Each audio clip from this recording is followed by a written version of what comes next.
안녕하세요 여러분, 데이지입니다. 잡동사니 판타지 편을 읽어보려 하는데요. 저번 사랑편에서 핑크빛 사랑을 기대했으나 너무 다채로운 이야기가 실려 있었죠. 이번 판타지도 그럴 것 같은데 열심히 또 재밌는 책들을 줍줍 해보겠습니다. 이번에도 10개의 글이 실려 있고 첫 번째는 니콜라이 고골의 코. 아침으로 빵을 먹는데 거기서 코가 나온 거예요. 그런데 그 코가 이발사 주인공이 매주 보는 손님의 코 같은 거죠. 발견한 코를 헝겊에 싸서 이제 주인공의 모험이 시작되는 것 같습니다. 아, 너무 재밌잖아? 코를 다 읽었습니다. 읽는 내내 괜히 막 제 코 만지작거리고 이렇게 코가 얼굴에서 가출하는 허무맹랑한 이야기를 재밌게 쓸 수 있다니. 이런 것을 필력이라고 부르는 것 같습니다.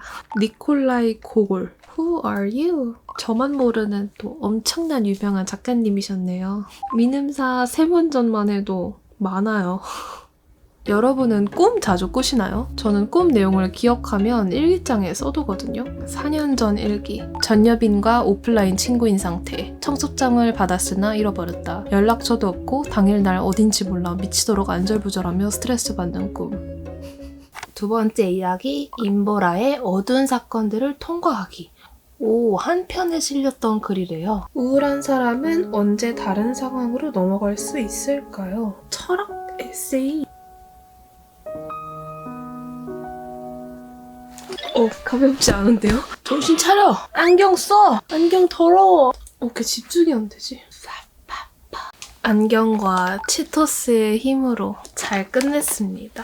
컨디션이 아직 좋지 않아서인지 어려운 글이 잘 안 들어온 감각의 이성화 그리고 이성의 감각화, 이 두 개의 모순적인 결합과 상호작용이 곧 삶이다. 그 축적이 우리의 경험이자 기억이다. 우리를 미래에 과감하게 뛰어들게 만든다. 그런 현실적인 환상에 대해 이야기합니다. 부정적이든 긍정적이든 환상은 미래에 대한 희망과 연결된다. 그리고 희망은 과거에서 온다. 흥미롭게 읽었는데 이 현실 속에서의 환상은 오히려 예기치 못한 우울을 갖고 올 수도 있다. 그랬더라면, 이랬더라면, 돌이킬 수 없는 과거의 특정 지점들을 무한 복귀하거나 확신할 수 없는 미래를 손꼽아 기다리거나 이런 후회와 기대가 속절없이 결합되면 저는 그게 우울로 나타나는 것 같아요. 그래서 가장 좋은 건 나에 대한 환상을 갖지 말 것. 망상을 해도 나를 뺀 망상을 할 것. 그런 생각을 하며 읽었습니다. 너무 재미있는 워크시트. 소설 이어 써보기. 빵 속에서 무언가 하얀 것이 눈에 띄자 깜짝 놀랐다. 대체 이게 뭘까? 코. 사람의 코가 틀림없다. 그 뒤의 이야기라. 제가 최근 알리에서 코 주변부 관리를 해주는 디바이스를 몇 개 샀거든요. 스크러버, 마사지 기계, 그리고 피지 흡착기인가? 그 디바이스들을 테스트해본다. 오늘 읽을 이야기는 박지영 작가님의 내 글에서 냄새나? 제목부터 흥미롭군요. I need 안경.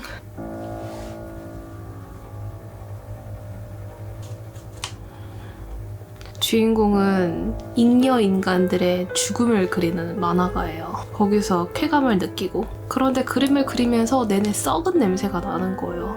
과거의 본인이 목을 벤 얼굴들의 냄새. 웃을 수 없었던 얼굴, 웃기만 했던 얼굴, 본인이 감춰왔던 과거, 잊고 싶은 과거, 스릴러도 공포도 아니고 괴랄한 상상을 하는 것을 써내려간 이런 환상은 제 스타일이 아닌데 비슷한 느낌의 문체로 오한기 작가님이 있어요. 똥똥똥똥 하는 작품이 있었는데 인간 만세였나? 그런 스타일의 글이었습니다.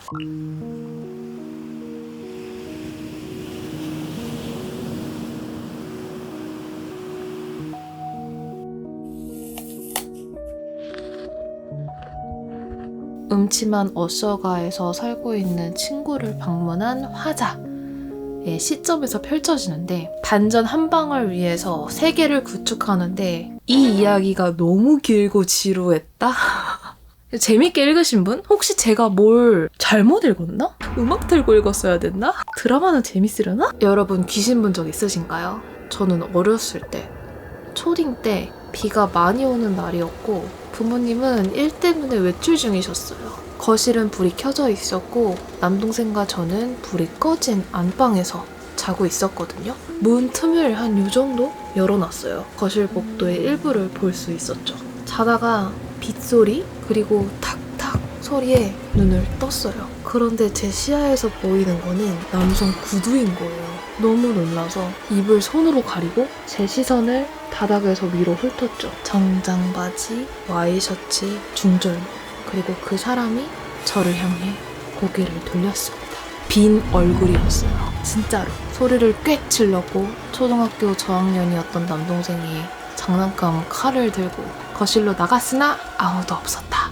그 후로는 본 적이 없기 때문에 귀신이 정말 존재하는가? 모르겠습니다. 에드거 앨런 포의 모르그가의 살인은 너무 즐겁게 읽었는데 무섭지도 않고 내 기대에 미치지 못했어. 오늘 읽을 이야기는 버지니아 울프 럭턴 유모의 커튼 안 읽어본 단편입니다. 1924년 42살이었던 고모 울프가 집에 놀러온 조카를 위해 썼다고 알려져 있어요. 럭턴 유모의 앞치마에 동물들이 그려져 있었는데 유모가 잠든 사이에 동물들이 뛰어놀았다. 그 상상을 스토리텔링식으로 얘기하는 건데 재미가 없다. 저는 버지니아 울프 책들 참 좋아하는데요. 생각의 흐름 기법으로 물처럼 문장들이 흐르거든요. 그래서 한 문장에서 놓치면 몰입하기가 어려워요. 양날의 검이죠. 깊게 빠져들 수 있으면 재미있고 그게 아니면 정말 지루하고 그래서 컨디션 좋을 때 잘 들어오는 책 같습니다. 이 델러웨이 부인은 즐겁게 읽었고 영화도 감명 깊게 봤습니다. 등대로 마킹한 문장 한번 볼까요? 여러분 저 미들마치 왜 샀는지 기억했어요. 저번 책수다 영상에서 중도 하차 아직도 읽고 있다 라고 미들마치를 소개했었는데 조지 엘리엇의 미들마치 재밌다 해서 아주 오래전에 원서로 샀습니다만 수십 페이지 읽고 덮었습니다. 저에게는 페이지 터너가 아니었다. 한글로 읽으면 또 다르려나?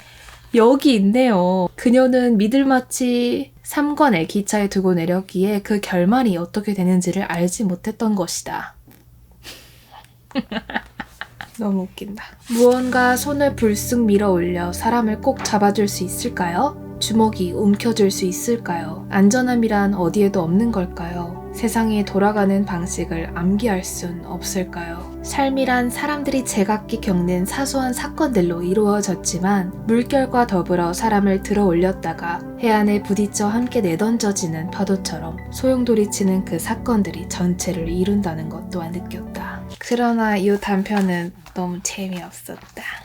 오늘 읽을 이야기는 권민경 작가의 겨울 양말. 이 양말이 이 표지랑 관계가 있는 것 같아요. 궁금하네요. 가족이 단칸방에서 사는데 이제 추운 겨울에 엄마가 양말을 신긴 거예요. 그런데 어린이 주인공은 양말을 신는 행위는 뭔가 외출 준비하는 거? 그래서 괜히 잠자리에 들면서도 설레는 거죠. 문장이 정말 시 같다. 맨발에 유리구두를 신는 아가씨는 발만은 따뜻하게 긴 밤을 보낼 수 있었다. 소설이 아니라 산문집인가 봐요. 갑자기 배우 김민희 이야기가 나와서 깜짝 놀랐네. 여튼 소설이 아니라 산문이었다. 다 읽었습니다. 시인이 글쓰기에 대한 일기장을 저희한테 공유한 느낌이랄까요? 시에 대해 묻기보단 자신만의 시를 선언하는 씩씩하고 쓸쓸한 시인의 문학 일기. 여러분은 일기 쓰시나요? 저는 쓰지 않습니다. 일전에 몇 번 노력을 했는데 쓸 말이 없더라고요. 그냥 오늘 하루 무엇을 했고 무엇을 먹었고 제 안에 뭔가 쏟을 만한 내용이 많이 없나 봐요. 그게 바로 독자와 작가의 크나큰 차이겠죠? 어디서 읽었었는데? 장강명 작가님 인터뷰였던 것 같아요. 쓰고 싶은 욕구를 참지 못할 때 작가가 된다. 그때 쓰면 된다. 이런 내용이었던 것 같은데 글을 써서 내 안에 형성된 그 담론을 표현하겠다라는 욕구가 저에게는 없는 것 같아요. 작가가 될 운명은 저에게 없나 봐요. 저는 본투비 독자? 오늘 읽을 글은 헤르만 헤세 환상 동화집에 실린 아우구스투스. 헤르만 헤세는 어린 시절부터 동화 사랑이 각별했어요. 인생 후반에 이룰수록 환상 동화를 즐겼었지요. 읽어보겠습니다. 누나 지금 얼굴에 팩 했어. 이거 꼬리 누나 얼굴에 닿으면 안 돼. 알았지?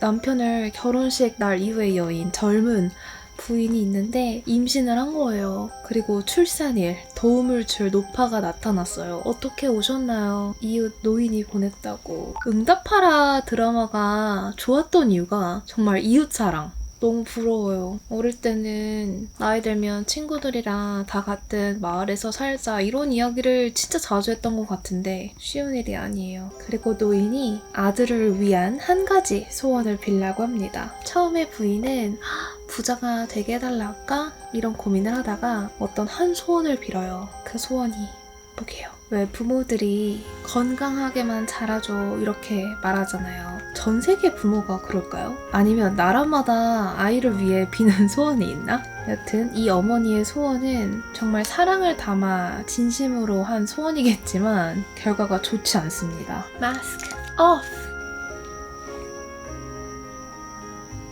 어른을 위한 동화였습니다. 저에게 이 이야기가 어떻게 읽혔냐면 자녀가 자립하도록 독립하도록 돕는 게 중요하다. 아이의 삶을 좌지우지하려는 순간 그 아이는 본인 삶에 대한 책임감을 너무 뒤늦게 찾게 되는 것 같아요. 제가 아직 부모가 되진 않았고 저에게 그런 날이 올지 미지수이나 제일 어려울 것 같아요. 진짜.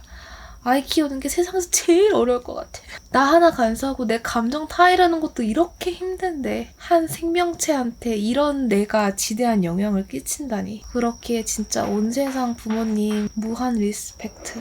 클럽 창비에서 나온 연필과 함께 오늘의 이야기를 읽어보겠습니다. 주인공은 퇴사 후 놀고 있는데 오후 3시가 되면 주스를 사러 편의점에 간대요. 그 주스를 사면 응모 이벤트에 참여할 수 있나 봐요. 그래서 막 망상을 합니다. 호텔 이용권? 태블릿?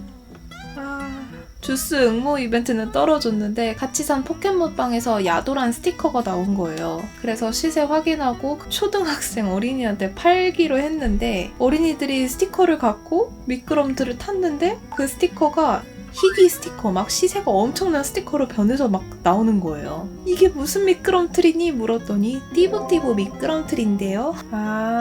들어간 물건이 꼭 스티커가 아니어도 되네. 그래서 주인공이 아이들을 관찰하면서 표를 만듭니다. 들어간 물건, 나온 물건, 경제적 효과, 태도, 비고. 어떤 어린이는 마이쮸를 넣었는데 말랑카우가 나온 거예요. 그 어린이의 태도는 진심, 비고. 말랑카우 나왔는데 진심으로 기뻐해서 애잔함. 여튼 그 신비의 띠부띠부 미끄럼틀에 놀라서 이전에 사무실에 썼으나 더 이상 필요 없는 뭐 텀블러, 오래된 달력 이런 것들을 미끄럼틀에 올라가서 물건을 넣습니다. 작년 캘린더는 올해 캘린더가 되고 옛날 텀블러는 신상 텀블러가 되고. 그래서 나는 다시금 노동해야 하는 입장이구나. 작가에게 경험, 망상, 수다, 내공이 느껴진달까요? 권혜영. 이게 데뷔작이라고? 장바구니. 만약에 제가 띠부띠부 슬라이드에 제 물건을 넣을 수 있다면 바베큐 맛 치토스를 넣으면 미국 그 비싼 치토스가 되어 나오지 않을까 행복해지는 글이었습니다. 안녕하세요 여러분, 데이지입니다. 제리입니다. 저번 이야기를 끝낸 후 시차가 꽤 있습니다. 저도 잡동사니 편집할 때마다 살이 쪘다가 빠졌다가 변화무쌍한 모습을 보면서 시간이 또 이렇게 흘렀구나. 그럼 바로 마지막 이야기를 읽어보려 하는데 제가 지금 이 글 목록을 보다가 글쎄 제가 하나를 건너뛰었더라고요. 고의가 아니고 진짜 우연히 건너뛴 게 하필이면 제가 취약한 시였다. 꿈속에 양안다. 이 시를 오늘 먼저 읽어보겠습니다. 멀어지는 사람을 바라본다. 그 순간 당신의 목이 툭 떨어져 바닥을 구르다가 멈추고는 나를 바라보는데 그리운 사람에 대한 시인데 저한테 너무 어렵네요. 하루에 한 편 시를 한번 필사해 볼까 싶다가도 제 마음 안에 아직 그러한 시를 갈구하는 마음이 아직 너무 없다. 스스로도 안타깝게 생각하는 바입니다. 마지막 이야기는 아쿠타가와 류노스케의 꿈.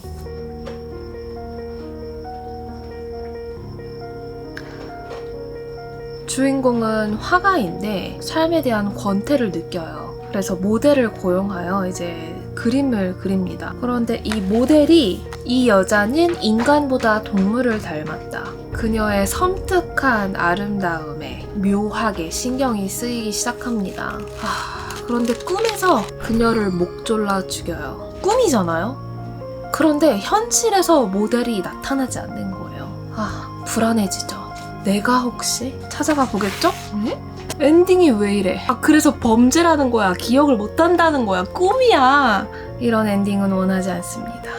이게 차라리 확실한 범죄라면은 아주 그냥 확 욕을 해버릴 텐데 기억나지 않습니다. 이 또한 범죄자들의 또 흔한 또 법망을 피해가는 거짓말일 때도 있지 않습니까? 그런데 요즘 제가 스릴러 소설 중에서도 범죄 소설을 잘 못 읽어요. 그 뉴스들 듣는 것만으로도 너무 고통을 느끼기 때문에 소설에서 풍기는 그 어두운 기운을 감당할 힘이 저에게 없는 것 같아요. 확실한 건 류노스케라는 분의 문체는 흡입력이 어마어마하지만 잡동사니의 판타지를 다 읽었습니다, 여러분. 하하하하. 역시 예상한 대로 제가 사랑하는 진짜 환상적인 동화는 적었다. 그럼에도 불구하고 멋진 작품들 많이 만나볼 수 있었는데 제가 소장하고 싶은 책들은 니콜라이 고골의 웹투, 권민경 작가의 등고선 없는 지도를 쥐고 헤르메넷의 환상 동화집, 권혜영 작가님의 사랑 파먹기. 이 책 한 권 만난 것만으로도 만족스럽다. 읽으면 읽을수록 잡동선이 참 좋은 기획 같아요. 취향에 갇히면 제가 원하는 글들만 읽게 되잖아요. 평소에 저라면 읽지 않았을 작품들을 도전하게끔 하고 제 안에 내재된 호, 그리고 불호 이런 것들을 두루두루 또 느끼게 해준 것 같습니다.